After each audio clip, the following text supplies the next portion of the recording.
स्वागत है आपका अपने चैनल सीरियस स्टडी एग्जाम में। आज हम फिर लेके आए हैं टॉप 40 क्वेश्चन जो परीक्षा के लिए अति महत्वपूर्ण है और जो एनटीपीसी परीक्षा में पूछे गए हैं। चलिए शुरू करते हैं। पहला क्वेश्चन, निम्नलिखित में से कौन सा क्षेत्र भारत के जीडीपी में सर्वाधिक योगदान देता है?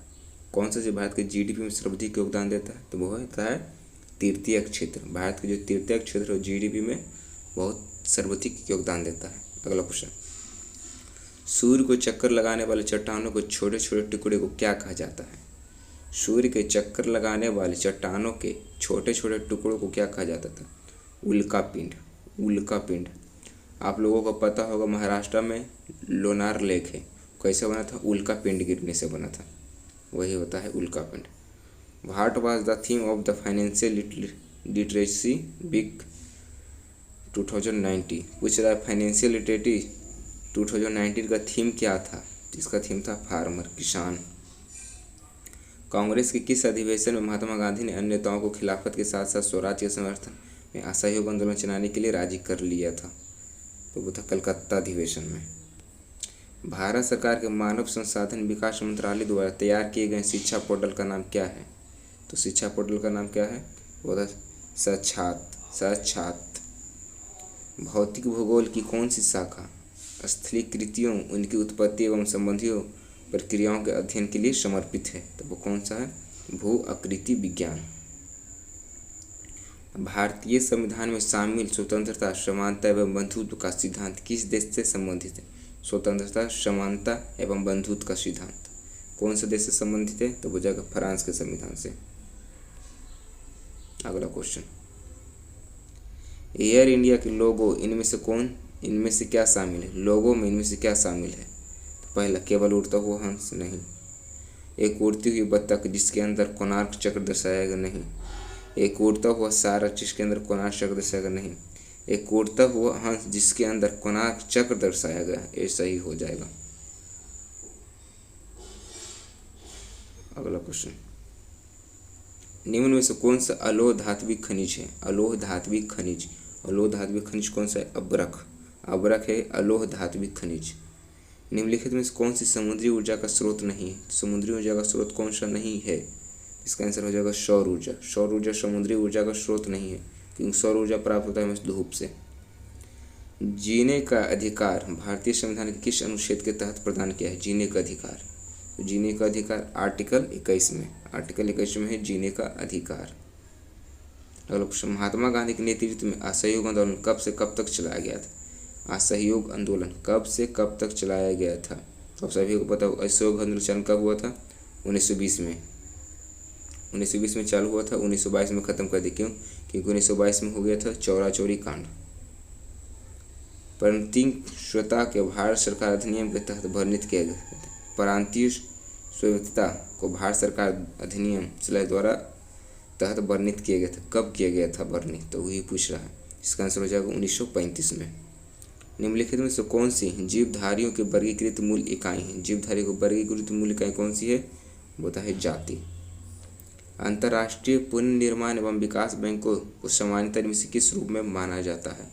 किस रूप में माना जाता है पुनर्निर्माण एवं विकास बैंक को सामान्यतः? तो इसका सही आंसर हो जाएगा विश्व बैंक को। बड़ा बैंक सभी देश को लोन देते हैं डेवलपमेंट के लिए, कुछ आपातकाल आ गई जिसके लिए, जैसे अभी अफगानिस्तान में है, तो वर्ल्ड बैंक ने भी लोन पर रोक लगा दिया क्योंकि वहाँ अब तालिबानों का है अधिकार, क्योंकि वहाँ पर महिलाओं का अधिकार पूरी तरह से छीन गया इसी कारण। सकल राष्ट्रीय उत्पाद एवं अवमूल्यन घटाने पर प्राप्त राशि को क्या कहा जाता है? तो क्या कहा जाता है इसे? शुद्ध राष्ट्रीय उत्पाद। सकल राष्ट्रीय उत्पाद से अवमूल्यन घटाने पर प्राप्त राशि को क्या कहा जाता है? शुद्ध राष्ट्रीय उत्पाद। भारत के किस राष्ट्रपति को मिसाल मैन के रूप में जाना जाता है? तो आप सभी को पता होगा doctor APJ Abdul Kalam. Doctor APJ Abdul Kalam को भारत राष्ट्रपति मिसाइल मैन के रूप में जाना जाता है। इनका जन्म कब हुआ था? तो 15 अक्टूबर। 15 अक्टूबर। अगला क्वेश्चन, शब्द मानसून को शब्द मौसम से लिया गया जिसका अर्थ मौसम है, कौन सा शब्द से लिया गया? बताइए। अरबी। मानसून शब्द एक अरबी शब्द है। अगला क्वेश्चन, इनमें से किस भारतीय क्रिकेटर खिलाड़ी ने 2018 में राजीव गांधी खेल रत्न पुरस्कार से सम्मानित किया गया था? तो सभी को पता होगा, इसका आंसर हो जाएगा विराट कोहली। विराट कोहली को मिला था 2018 में राजीव गांधी खेल रत्न पुरस्कार और 2020 में रोहित शर्मा को मिला था। इनमें से कौन से सम्राट अकबर के शासन में राजस्व मंत्री थे? राजस्व मंत्री कौन था? तो हो जाएगा टोडरमल। टोडरमल थे अकबर के शासनकाल में राजस्व मंत्री। इनमें से कौन से भारतीय संविधान अनुसार मौलिक अधिकार नहीं है? तो इनमें से कौन सा मौलिक अधिकार नहीं है? तो हो जाएगा सामान्य एवं निःशुल्क विधिक सहायता का अधिकार।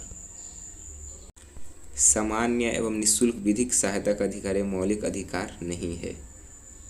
अगला क्वेश्चन, 2011 की भारतीय जनगणना के अनुसार केरल का लिंगानुपात कितना था 100 पुरुषों पर? तो सबसे ज़्यादा लिंगानुपात कहाँ का होता है? केरल का। तो केरल में कितनी थी? 1084 महिलाएं थीं और 1000 पुरुष पे।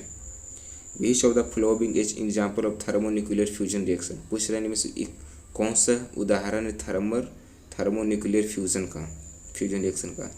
इसका आंसर हो जाएगा हाइड्रोजन बम। हाइड्रोजन बम इसका उदाहरण हो जाएगा थर्मोन्यूक्लियर फ्यूजन का। इनमें से किस अंतर्राष्ट्रीय संगठन का मुख्यालय वाशिंगटन डीसी में स्थित है? तो आप सभी को पता है वो अंतर्राष्ट्रीय मुद्रा कोष का मुख्यालय IMF इंटरनेशनल मॉनिटरिंग फंड। यूरोपीय सेंट्रल का यूरोप में आर्थिक सहयोग संगठन आर्थिक श्रम संगठन ILO इंटरनेशनल लेबर ऑर्गेनाइजेशन कहाँ? इसका जिनेवा में है। बंगाल में स्वदेशी आंदोलन के दौरान बनाए गए तिरंगे झंडे में कौन से रंग थे? कौन से रंग थे? लाल, हरा और पीला। लाल, हरा और पीला था। निम्नलिखित में कौन सी पुस्तक अमर सेन द्वारा लिखित नहीं है? पूछ रहा है कौन सी पुस्तक अमर सेन द्वारा लिखित नहीं? पॉवर्टी एंड फेमेंस लिखा गया था इन्हीं के द्वारा। ऑन इकोनॉमिक इक्वलिटी लिखा गया था। रिसोर्स वैल्यूज एंड डेवलपमेंट लिखा गया था, ये इनके द्वारा नहीं लिखा गया था। तो इसका राइट आंसर हो जाएगा पॉवर्टी ऑफ इंडिया। प्रसिद्ध तमिल महाकाव्य चिलप्पादिकारम किसकी कृति थी? प्रसिद्ध तमिल। इसका आंसर हो जाएगा इलांगो अडिगल का। इलांगो अडिगल का था। अगला क्वेश्चन, भारतीय अर्थव्यवस्था में किस क्षेत्र को सेवा क्षेत्र के रूप में भी जाना जाता है? किस क्षेत्र को सेवा क्षेत्र के रूप में भी जाना जाता है? इसका आंसर हो जाएगा तृतीयक क्षेत्र को। भारत का सबसे ज़्यादा GDP में बताया था किस क्षेत्र में से आता है? तृतीयक क्षेत्र से। विटामिन C की कमी से कौन सा रोग होता है? तो विटामिन C की कमी से स्कॉर्बी रोग होता है। इनमें से किस भारतीय राज्य में हेमेटाइट में सर्वाधिक भंडार पाए जाते हैं? हेमेटाइट के सर्वाधिक भंडार पाए जाते हैं। तो कहाँ पाया जाता है? तो उड़ीसा में। उड़ीसा में हेमेटाइट के सर्वाधिक भंडार पाए जाते हैं। बॉक्साइट के भी।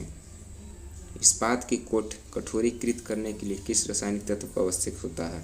किसका होता है? मैग्नीज का होता है इस्पात की कठोरीकृत करने के लिए। टाटा आयरन एवं स्टील कंपनी का निगमन किस वर्ष हुआ था? 1907 में हुआ था Tata iron and steel company का निगमन। बांध संरक्षण हेतु जागरूकता बढ़ाने के लिए वैश्विक बाघ दिवस कब मनाया जाता है? तो 29 जुलाई को। अधिनियम 1973 का 1973 का अधिनियम के द्वारा 29 जुलाई को हर साल वैश्विक बाघ दिवस मनाया जाता है। खालसा सेना का सैन्य कमांडर बंदा सिंह बहादुर कब शहीद हुए थे? 1716 में शहीद हुए थे। सतत विकास की अवधारणा को इनमें से किस रिपोर्ट द्वारा अस्तित्व में लाया गया था? कब लाया गया था? तो ब्रंटलैंड रिपोर्ट के अनुसार लाया गया था। उर्वरकों के पैक पर मुद्रित अक्षर NPK क्या दर्शाता है? NPK उर्वरक कोई चीज़ फर्टिलाइजेशन आप लीजिएगा फूल पौधे में डालने के लिए कुछ तो उसमें लिखा जाता है NPK। क्या दर्शाता है? तो दर्शाता है nitrogen, phosphorus, potassium. Nitrogen, phosphorus, potassium. देखिए सेम ऑप्शन में यहाँ भी है नाइट्रोजन, फास्फोरस, पोटेशियम, लेकिन देखिए नाइट्रोजन के बाद पोटेशियम में आ गया, अब फास्फोरस है। तो इसको सही आंसर रहेगा नाइट्रोजन, फास्फोरस, पोटेशियम।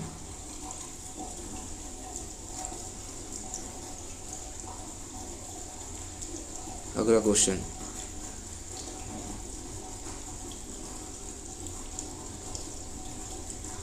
इनमें से किस टेबल टेनिस में द्रोणाचार्य पुरस्कार 2018 से सम्मानित किया गया था? इनमें से किसे टेबल टेनिस में द्रोणाचार्य पुरस्कार 2018 से सम्मानित किया गया था? तो वो हो जाएगा A. श्रीनिवास राव को द्रोणाचार्य पुरस्कार कोच को दिया जाता है।